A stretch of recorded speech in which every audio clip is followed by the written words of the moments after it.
Yeah, so Lowry talks a lot about the concept of domestication, and in part talking about how humans have domesticated. Well, obviously, we've domesticated certain species of both plant and animal, which is a term he uses interchangeable with genetic enslavement, right? That we basically take an animal and we artificially select it into the form that we want, right? Even now, it's gone further than that today with genetic modification of crops and things like that. So, and this relates to money and governance because I think, and he's careful the way he says this because obviously who his audience is, people inside of government, but there is this view that government is like domesticating humans in a way, right? And we've heard states described as tax farms, right? Where taxpayers are the crop, our labor and purchasing power is being harvested. I think that's a pretty accurate description. So I'll read an excerpt from Lowry here, who writes, quote, "We should be cautious of people who encourage docility and condemn physical power as the basis for settling disputes, establishing control authority over resources, or achieving consensus on the legitimate state of ownership or chain of custody of property. It's clearly a security hazard and can also be a deliberate attack vector." And the example that came up for me here is just gun control, right? The hypocrisy of gun control, the monopoly on violence saying, hey, guns are illegal. You don't need guns. We will protect you. That is domestication / enslavement, right? If you are the group that has the physical power projection capacity and you're telling another group, hey, they don't need it, you'll do it for them. That gets you into that asymmetric situation we described where, well, one has guns, one doesn't, and whoever has the guns tends to exploit that advantage. I thought that was just a really good example of, it's kind of like the state showing its true colors. Like it actually does intend to domesticate people and harvest them, basically harvest their labor.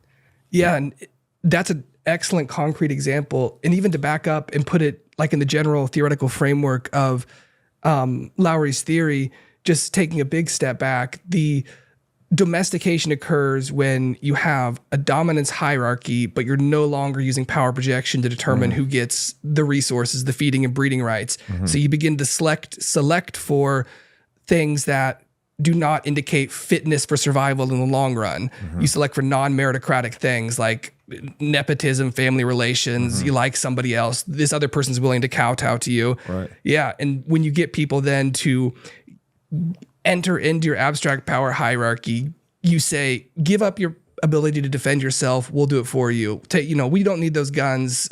We'll manage all of that. It's all fine. And when you do that, people become docile, become complacent. It's a hard thing to hear because we don't want to think of ourselves as animals, think that we have that responsibility to continually be responsible for our own defense. But this is this thesis is based in evolutionary thought, and, see yourself on that continuum with animals competing for resources and the way that they decide resource allocation and the way that we do. And you begin to see that, maybe it's not so great to give up, what is it? Security for freedom, or freedom for security rather. Right. Do you mind? No, go ahead. Well, I was going to say, to your point about the hypocrisy of the government saying that you don't need guns, my old man's fond of saying, when you outlaw guns, only the outlaws will have guns, right? That's great. Yeah. But what this makes me think of is what has arisen in the public consciousness over the last decade, which is this attack on toxic masculinity and effectively shaming men for being men. Now, obviously, there's examples of people that were horrible human beings that did have some righteousness thrown their way.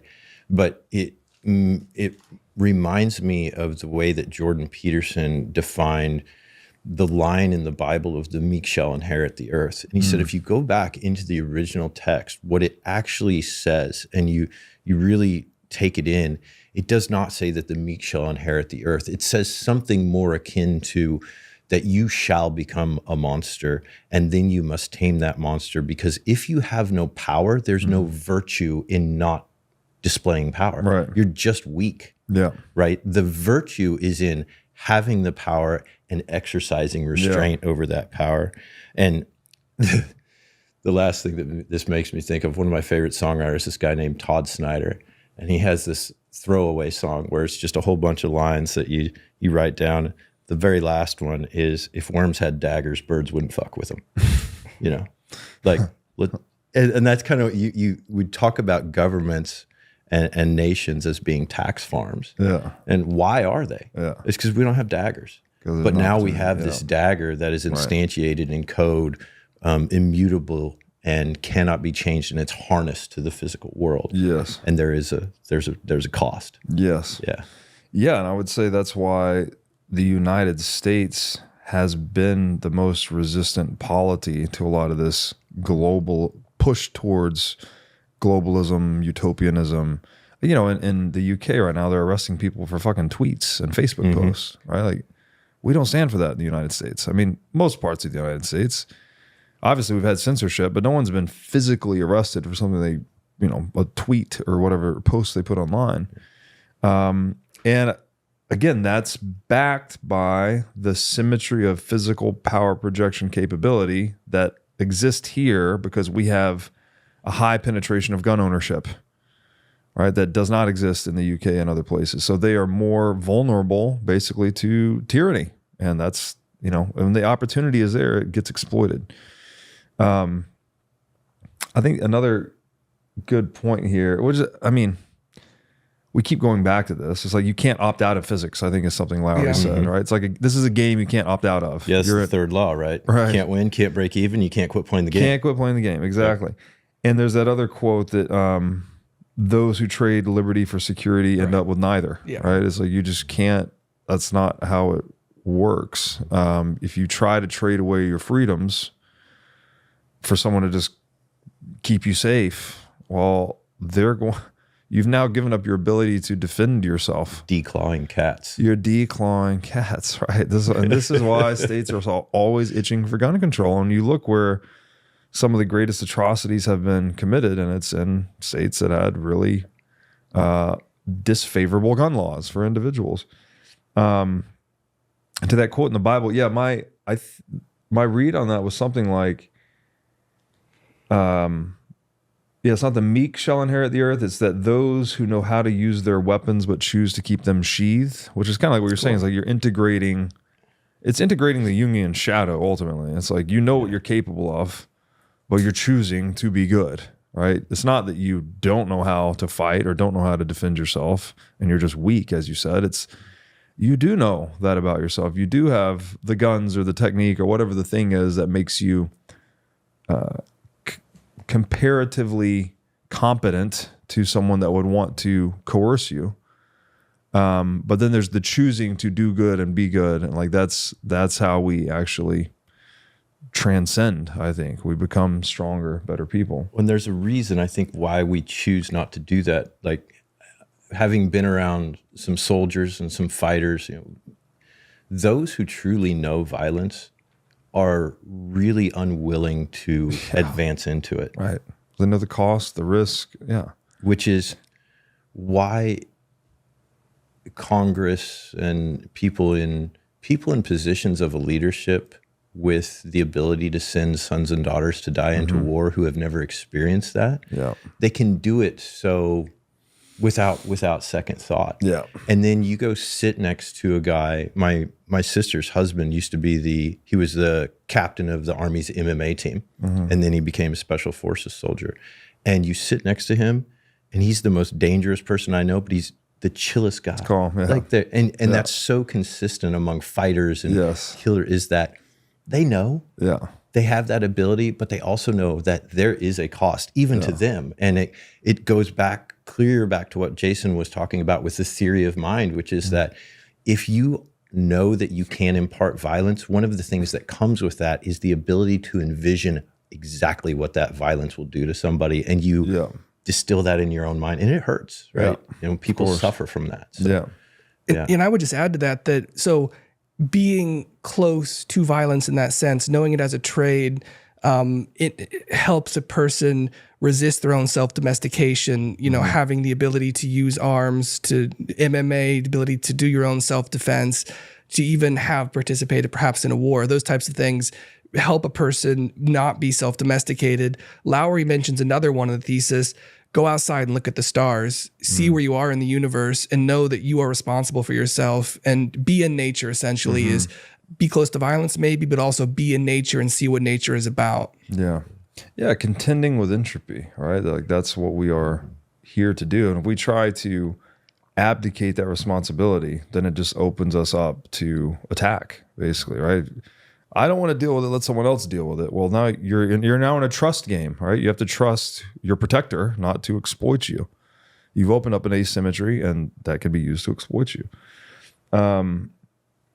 Domestication, though, it's a tricky one, right? Because I think this next excerpt captures it well. Because it's not linear. It's not one way, actually. The domesticator and the domesticatee become entangled. So Lowry writes, quote, in the process of domesticating and entrapping animals, sapiens domesticated and entrapped themselves. And now they are incapable of knowing how utterly unhappy they are, because they have never seen, known, or experienced anything except the inside of their agrarian cage.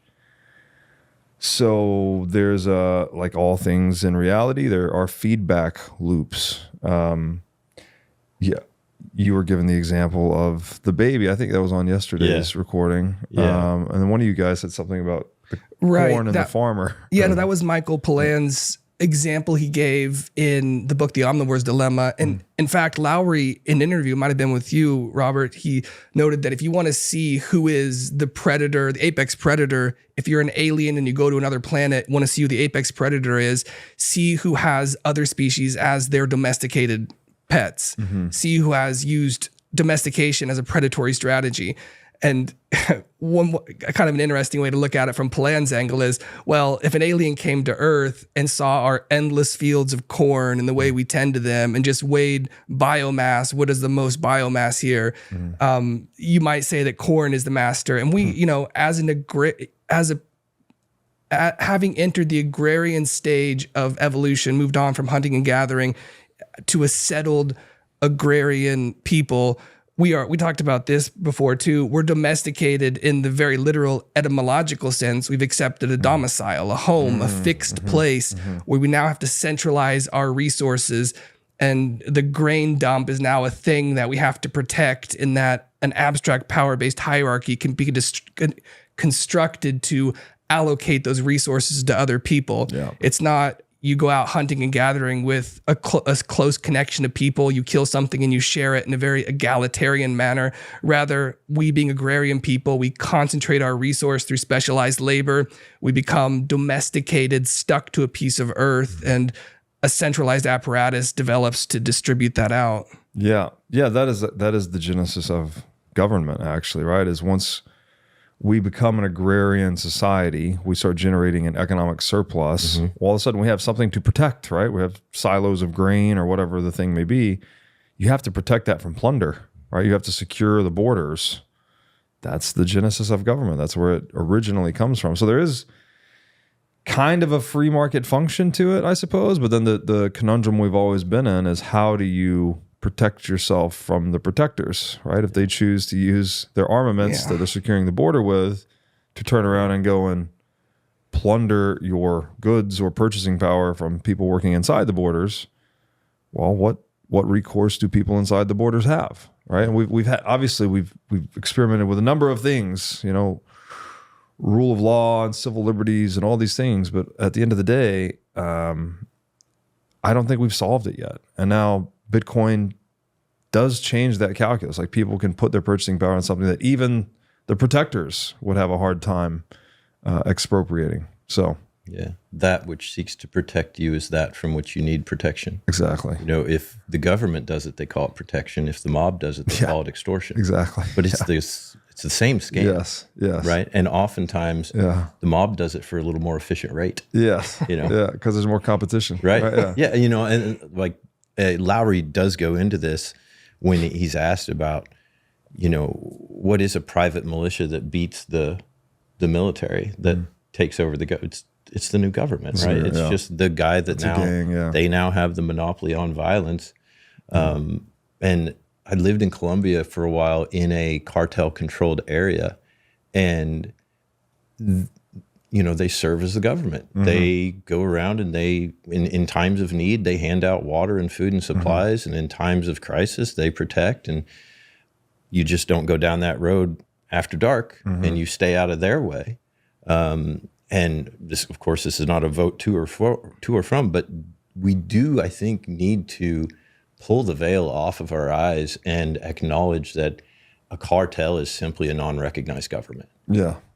That's exactly and they right. serve that purpose all across the world. Yeah. And then when the mafia comes to the local shop and demands protection money, and they're like, well, protection from what? And it's, well, protection from what I'll do to you if you don't give me money. Right? Exactly. So yeah, it's like the world's complex, right? We do need physical protection, clearly. Anytime you have something to protect, well, you got to protect it. But you don't have to outsource the protection. We've been domesticated into that belief, right? Well, just pay your taxes and just serve your country and don't ask any questions. And like there is a psychological operation ongoing to substantiate and justify centralized governance, but it's not the only model, right? You could just have these decentralized gangs running around that you're paying. And look, there's all kinds of trade-offs too. I'm not saying that's a better way to do it, but I guess the Bitcoiner argument would be that it lowers the cost of protecting your private property. Therefore, it makes these protection rackets, whether they are gangs or governments, it lowers the relevance of them, right? You're not as dependent on them to protect your property. You can instead rely on this decentralized Bitcoin network. Yeah, and lowers the relevance, I think is a good way to put it. Lowry says constrain. When you have an abstract power-based hierarchy, it's not that you maybe don't need a hierarchy and that you don't need a rule set.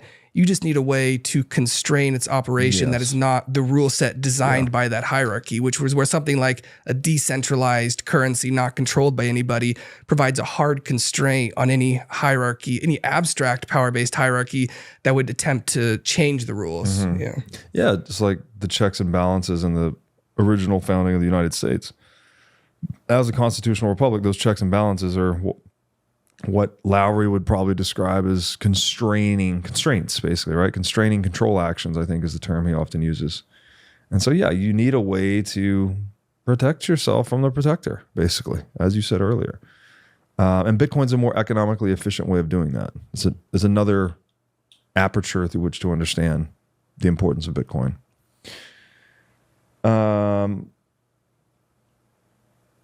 Okay, so going back into kind of the cyberspace and Bitcoin discussion, Lowry writes, quote, well, the way the internet is currently architected, users operating in cyberspace are automatically domesticated as the architecture necessary to project physical power to physically constrain belligerent actors is currently missing.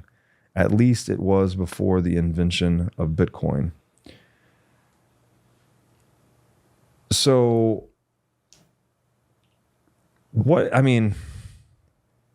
this term domestication, there's a bit of a self-domestication that's occurring as well. What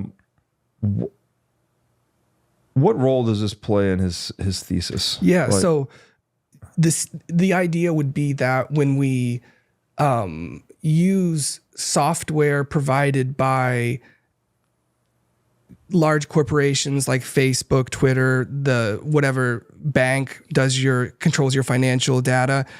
These are abstract power-based hierarchies that are controlled by administrators who have God-king rights over how the system operates.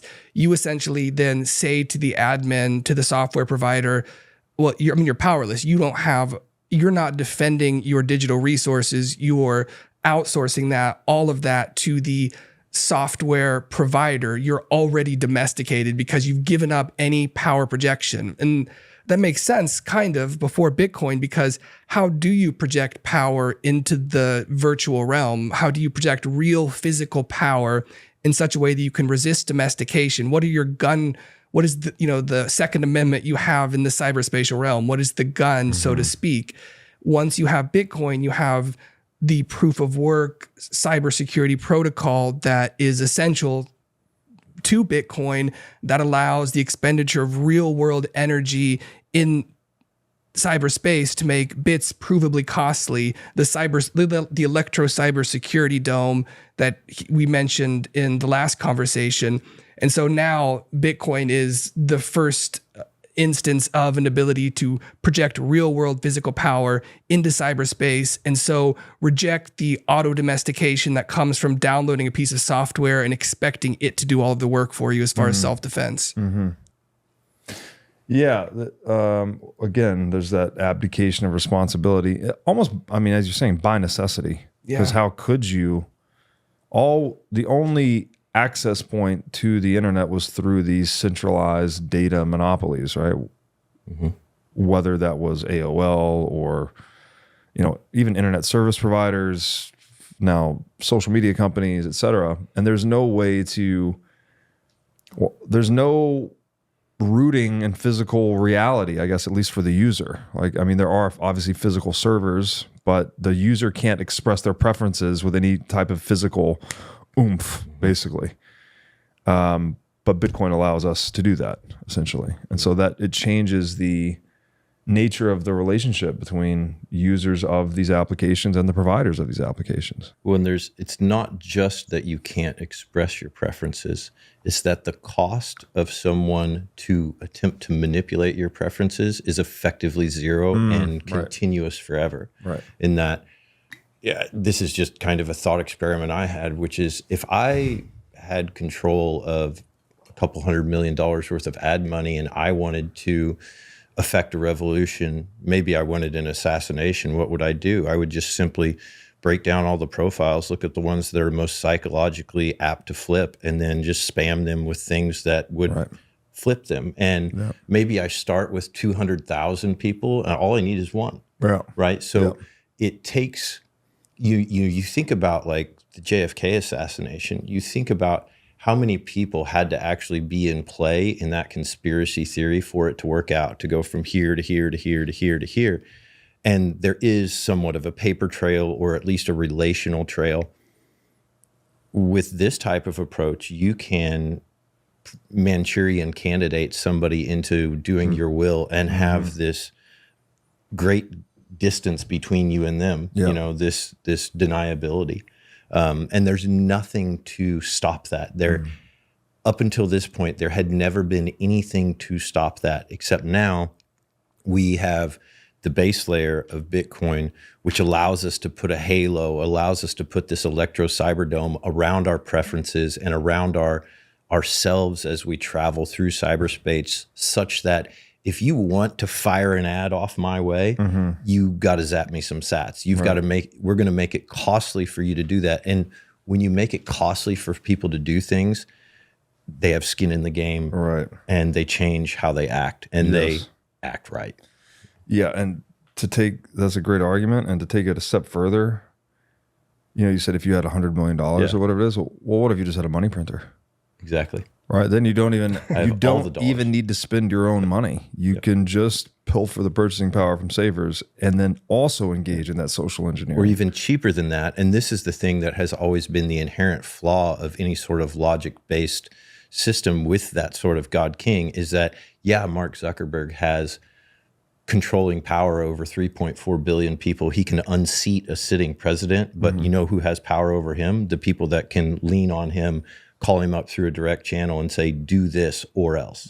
And you don't need the money printer. You just need the threat. And so the administrator itself is that trusted third party, is that security hole through which anyone can get. When you do penetration testing, almost all the time, the fault is human. You can just manipulate somebody by by changing, by pressuring them. Yeah, no, that's a great point. So it's like Bitcoin is kind of a two-pronged attack on that whole dynamic, right? Not only does it allow us to put this digital halo around data, but it's also defunding the money printer or removing the key man risk even. That these layers are not going to be centralized and therefore vulnerable to political attacks. And so, yeah, it just becomes a more self-organizing digital environment. And that is obviously a good thing for all participants involved. Thanks for watching. If you enjoyed this episode, click here to find more just like it, and here to find our most recent episode. Also, make sure to like this video to help shine light on the corruption of money, and be sure to subscribe to this channel to stay connected.